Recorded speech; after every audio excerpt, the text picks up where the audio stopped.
Most men struggle with leadership in their relationships. They might kill it in the boardroom or crush it at work, but at home, it's a different story. Yet, leadership in its truest form is one of the highest expressions of masculine energy.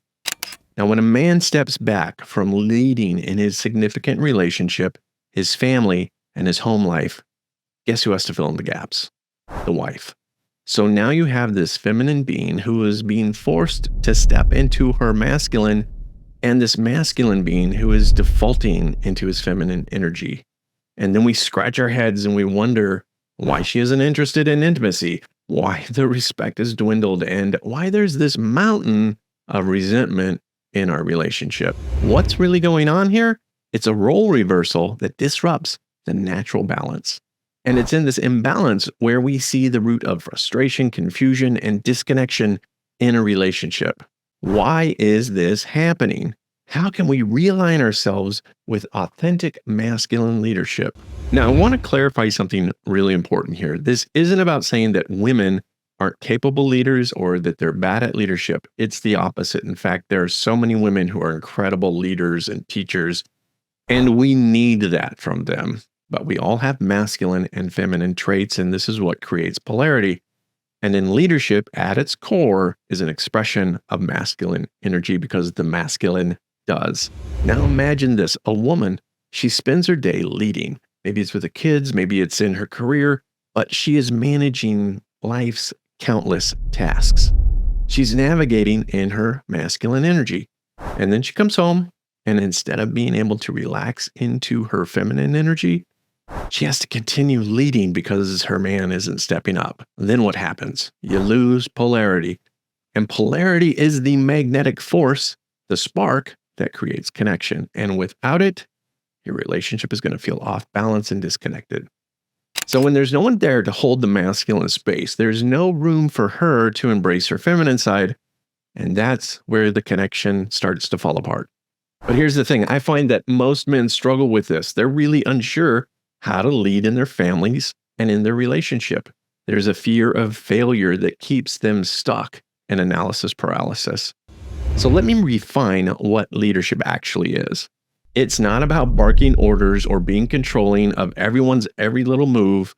Real leadership is about four things. Number one is setting the tone. Number two is casting a vision for the future. Number three, inspiring others to join you on that adventure, that vision. And number four is a definite plan of action. So let's talk about number one, setting the tone. This means how you communicate in a loving way, a way that creates trust. If your tone and the way you speak doesn't invoke inspiration, you need to up your game. Setting the tone includes your voice, your body language, and your general state. If you're grumpy, you're not setting the tone in a positive way. Number two is creating a vision. Now, a vision is like a roadmap. It tells you where you want to go. It tells you how you want to grow, and it tells you what do you want to become. And you have to have this as an individual, as a family, and as a couple. You have to know your destination. Because if you don't know your destination, you're just going to be wandering around all day.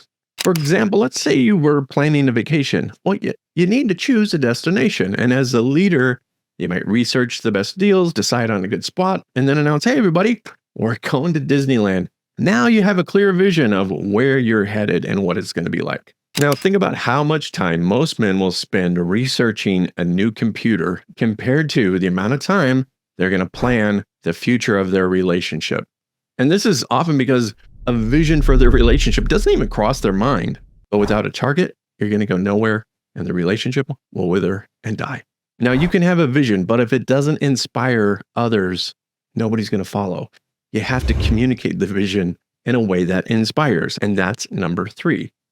For example, let's say you've got this vision. You want to have a vibrant, passionate, fun relationship that allows for individual expression, partnership, one that's based on communication, gratitude, and dedicated to working through conflict. Great vision. But if you don't share it and share it in a way that inspires others, it's going to be like you're pushing a dead fish up a dirt hill. Ugh. You have to paint a vision of the picture that you want and how you're going to get there and how you're going to handle the bumps along the way. Imagine telling your partner, hey, babe, I want us to create the most dynamic, fun, passionate relationship, one that our kids can aspire to and admire, one that our friends envy, one where we're constantly growing closer. You want to join me on this? That sounds inspiring. Number 4, you have to have a definite plan. How are we going to get there? How are we going to get to Disneyland? We're going to fly. We're going to drive. We're going to take a plane. You have a plan how you're going to get there. This is no different in your relationship.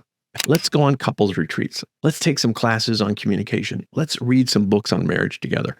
I want us to be happy, and I want us to know how to communicate, even when things get tough.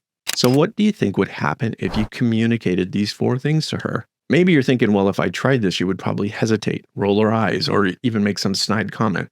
And it's because you haven't been consistently leading in your relationship. Maybe she's watched you start things and not finish them, or give up when things got tough. If this is the case, you got to go beyond creating a vision and setting the tone. You need to rebuild trust. Trust is the cornerstone of every relationship. And if you're wondering how to rebuild trust, make sure you subscribe, ring the bell so you can get notified when I post new content, because my next video, I'm going to dive deep into establishing trust. In the meantime, start leading, create a vision, set the tone, and inspire your partner towards a powerful, meaningful relationship. Thanks for joining me today. I'll see you next time.